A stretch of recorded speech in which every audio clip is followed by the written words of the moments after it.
Hello everyone, and welcome to GGN. Today is Friday, March 14th, 2014. I'm Darko.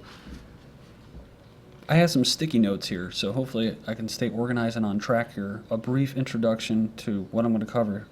Not really that, it's just how I'm seeing this kind of play out. And that is globalism, right? Global government news. I think a lot of this is really about the rejection of globalism. Russia itself is not really too enthused about total globalism because they want to have their own economic sovereignty as their own economic empire of oligarchs basically running the show. So you have the Ukrainian people in Crimea, not really determining their own fate. And these two economic interests, who are also at odds with globalism, one of them is, trying to decide the fate of these people. But these people are viewed by these two economic empires as basically debt slaves, and that's how they view them. Right now, they're kind of acting like children as far as what they're doing, coming back with sanctions and all that. And yes, like I said, the Ukrainian people, not the country, not all this stuff, were actually changing things. Whether it was being influenced by Western interests, like the Orange Revolution, color revolutions, they were shooting down laws. They had their prime minister step down. They had another one supposedly voted out, stepped down. Just prior to that, they had this first female prime minister of Ukraine, who also happened to be a natural gas tycoon, right? She was one of the richest people. So a lot of wealth moving around here.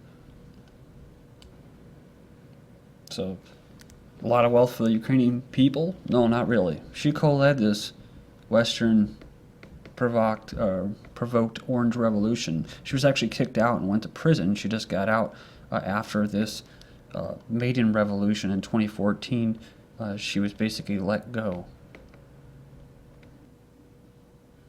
So when all this was happening, you saw the globalists kind of getting a little worried, right? And also you saw the West, which is part of globalism, but anyways, kind of going and getting ready to take advantage of this situation. And then, of course, you had Russia saying, well, no, because they've seen what the West has been doing as far as coup d'etats and regime change very fast, very stealthily. And this rapid change, it creates confusion, even among the people themselves. Like when I say they're going to be taken for a ride, they are. Just the regular people. They're being tugged between two sides and no one's actually asking what they want. And they'll be fooled. Oh, well, I guess we better go with Russia, right? People in Crimea. That's what they're going to do when they do this voting. They're going to probably end up voting, going to go with Russia. Whether, again, they're being coerced through the voting system, where the voting system is actually rigged. Or they just fear being isolated, actually independent. So they feel like, they have to choose sides, instead of actually changing things and determining their own fate. So there's a lot of playing up of this crisis. When you see the videos of what's going on in Ukraine, everything seems to be kind of status quo. In the last minute here or two, I find it kind of interesting too how the mainstream media is really playing up this Cold War thing, which is very good for defense industry sales. On that note, you also have the alternative media, it's really just the alternative mainstream media now, taking sides as well. Russia has a law on its side, says Ron Paul. Like America, they had a right of secession. Well, Ron Paul knows that doesn't actually exist, right? Last time they tried to do that, they had a civil war. Or the revolution.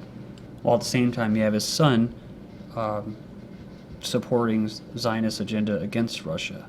And there is some kind of anomaly going on where you have Jews saying that things are okay, there's no Nazis in Crimea, Putin and Russia need to back off, right? Well, at the same time, I've covered there are actually Jews fleeing to Israel, right? Because they feel like they're going to be oppressed by anti-Semites and this Nazi takeover in Ukraine. The truth is, as far as the way I'm seeing this, and I could be wrong, is that there was no big national Nazi takeover. There is a growing census of nationalism in Ukraine and Europe, like I mentioned last time. But according to some of these protesters, are saying that this wasn't the case, a neo-Nazi power grab. So who is funding these people, right? There's probably had mercenaries helping, aiding, calling them militias and stuff, bought out politicians, and then their front man to come in and take the reins of this quote new government. When making these videos, I used to sometimes not really directly support Russia, but I sympathize with them. And as things get more murky as time passes, it's hard to really pick any sides or defend anybody. Really, all you can do is defend, the individual, because what we're seeing here is this globalist system is that they used to have nationalism, and that's what some of these people, many in Europe, want to go back to. What I thought about was that what nationalism was, well, it's a precursor to globalism, so they had to destroy nationalism, and that's why you're seeing an uprising, not an uprising, but an upsurge of regular people from all walks of life that are not, this fringe element that are siding with this. Nationalism is basically institutionalized ethnicity or culture. It was created to end ethnic unity, and that's really big in Europe. That's how they really change things. That's why they're pitting them together, pitting them against each other. It says then nationalism was killed off to be replaced with globalism. So yeah, their natural inclination is to go back to that system, which really sucks because that's just another system for them. And that's why, of course, it's demonized by the globalists. All right, so I took 7 minutes and 20 seconds, but I got out what I wanted to say, and all of this will basically, hopefully, verify what I was saying. U.S. and Russia talks on Crimea flop, so we have no common vision. You have John Kerry saying that Russia has until Monday to reverse course in Ukraine. He warned of consequences should Russia move to annex the territory. So this is the big thing, the big showdown, right? Of course, it's kind of hypocritical of Kerry because he just did the same thing. Him and his people, his cronies, just did the same thing with Ukraine, annexed that. And but anyways, they got Russian troops now massing at the border to invade Ukraine. And of course, the people, like I said, are going to get scared, so they'll probably have to vote. Well, they'll feel like they have to vote and pick sides. Russia preparing for Iran-style sanctions. We're hearing sanctions. Officials and businessmen are ready for sanctions. Well, they can go ahead and get ready, but average people, they're the ones that are going to really hurt here, like Iran, like I said. So, like in Iran, it was the wealthier middle class and upper class, and of course these people that will not really be feeling the pinch of sanctions. Gazprom, Rosneft chiefs will be on EU sanctions list.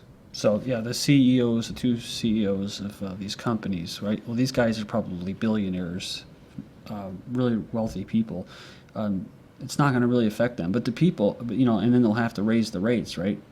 They'll have to raise the rates even more as a monopoly. So then the people won't be able to afford whatever it is that they're peddling, which is natural gas, of course, like I mentioned before. I don't need to go over that about Russia being a monopoly, squeezing Ukraine into buying it.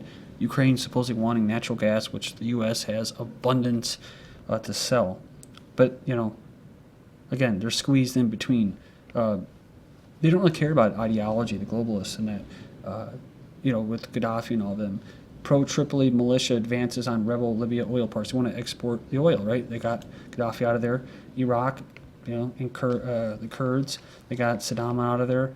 They didn't really care. They started calling him a brutal dictator and all that. When he started to do what he wanted to do, like Gaddafi, start a currency, trade in euros, bam, you're gone. Speaking of economic interest, we have this title here, was the price of Ukraine's liberation, the handover of its gold to the Fed. This came from a pro-Russian source, so they like to say take it with a grain of salt, or mine of salt, as disinfo. But it would make sense.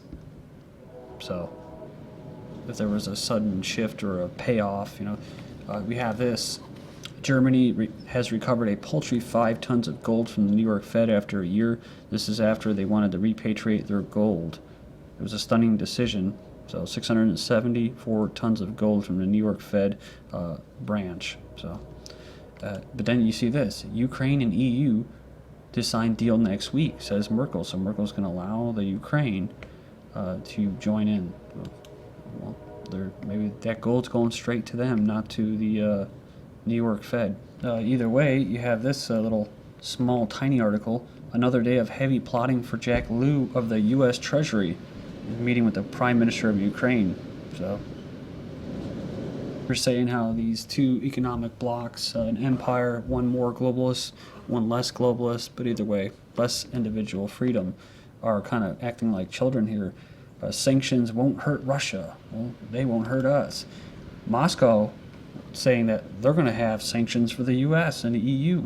So Russia is ready to retaliate with counter-sanctions against the EU and U.S. if they go ahead with the economic measures against Russia.